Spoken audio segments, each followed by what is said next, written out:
Incorporate all foods, whether it's carbohydrate, whether it's fat, whether it's protein, but in quantities that your body needs.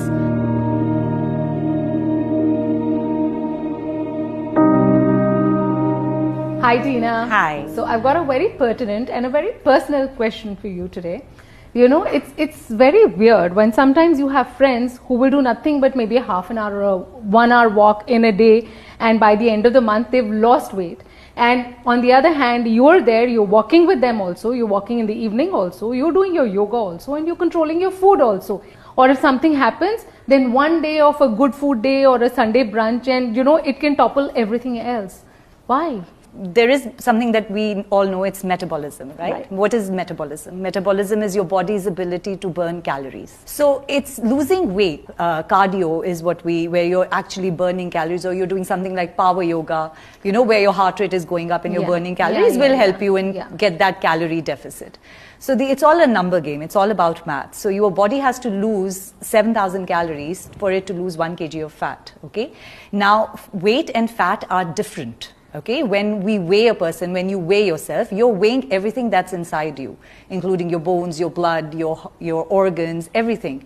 The weight that comes off quickly and goes back on quickly is usually what we call the water weight. So what is the trick in making sure that whatever weight you're losing is not coming back on, or you're able to lose weight faster?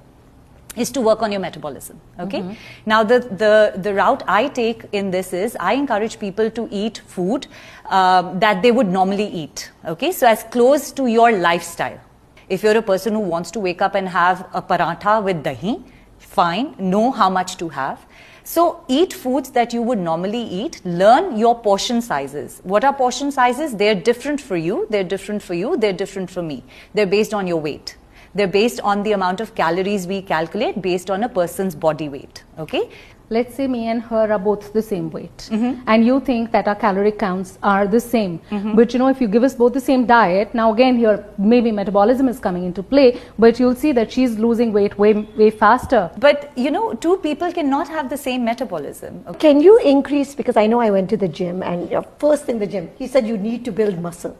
That's how you have to increase your BMR, your basic metabolic rate, so that you're burning more calories. Yes, so your basal metabolic rate is the amount of calories that you need to stay your current weight, okay? That's your BMR, okay? Then there is a RMR, which is resting metabolic rate. It is the calories that you burn in normal functions. When you are moving your, when you're burning calories for your heart, your brain, your lungs, that's your resting when you're at rest, okay?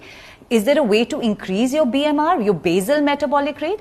That's the calories you need. So this concept of increasing your basal metabolic rate is something that I don't understand in India. Okay. So if a person is 60 kgs, their BMR is 1200. Okay. Okay. So your BMR is your basal metabolic rate, which is calculated based on your weight by timings your weight by a certain amount of calories, depending on if we want you to lose weight, if we want you to maintain weight, or if we want you to gain weight. Okay. Okay. So now when we are talking about metabolism, the books say that metabolic rate can be increased by eating the right food at the right time, in the right quantity, and having exercise. more muscle? Muscle will have you gain more weight. Muscle is mass. Okay. Muscle is mass. So when we have people coming in who want to lose weight and then they want to gain muscle, we tell them we'll help you lose weight. But when you start gaining muscle, your weight will come back on. But that doesn't mean the person looks fat. No, At that point, the person is looking more toned, lean. Absolutely. Okay, so we do those kind of differentiation all the time. So what's your tip for people like us that struggle continuously with our weight? I would probably see, first of all, when you put yourself on a diet, please make sure it is as close to as your lifestyle. Please do not go and do a diet that takes you away from what you would normally do, because the day you leave that, the weight will come back on. I refuse to take superfoods. I'm not into oats. I'm into So keep your diet as close as to your lifestyle. Incorporate all foods, whether it's carbohydrate, whether it's fat, whether it's protein, but in quantities that your body needs. How much does your body need? It depends upon your weight, okay? And exercise. So if you have these three things, it's like a triangle, it's like a pyramid. If you have these three things at the three sides, your journey might take you longer. Your journey might take you longer than hers, but you'll eventually get there. My journey might take forever, but I'm happy following these tips and staying fit at least. So I'm good.